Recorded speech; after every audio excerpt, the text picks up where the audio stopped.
ये है stamp paper और ये है एफिडेविट। आज भी 90% लोग इन दोनों को एक ही समझते हैं, लेकिन दोनों में जमीन आसमान का फर्क है। चलिए समझते हैं।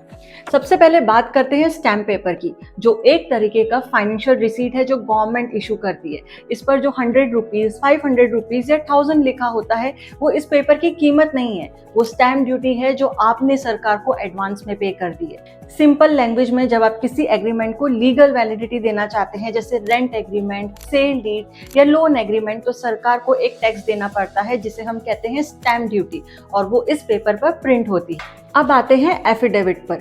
इसका ट्रांजैक्शन से कोई लेना देना नहीं है। ये है आपका कसमनामा, यानी एक रिटर्न डिक्लेरेशन। इस पर साइन करके आप ऑफिशियली कोर्ट और कानून के सामने ये डिक्लेयर करते हैं कि इस पेपर पर जो भी लिखा है मेरी नॉलेज में 100% सच है, और इस पर लगती है नोटरी की सील। मान लीजिए आपका नाम गलत हो गया या कोई डॉक्यूमेंट खो गया, आप कॉलेज या अथॉरिटी को एक एफिडेविट देना चाहते हैं कि मेरा असली नाम यही है, लेकिन याद रखना, अगर एफिडेविट पर झूठ बोला तो सीधा लीगल एक्शन और जेल भी हो सकती है। और सबसे बड़ा कंफ्यूजन, क्या हर एफिडेविट स्टैम्प पेपर पर बनता है? जवाब है नहीं। एफिडेविट प्लेन पेपर पर भी हो सकता है, लेकिन लीगल रिक्वायरमेंट के हिसाब से उसे स्टैम्प पेपर पर बनाया जाता है, जिससे उसकी लीगल वैल्यू और बढ़ जाए।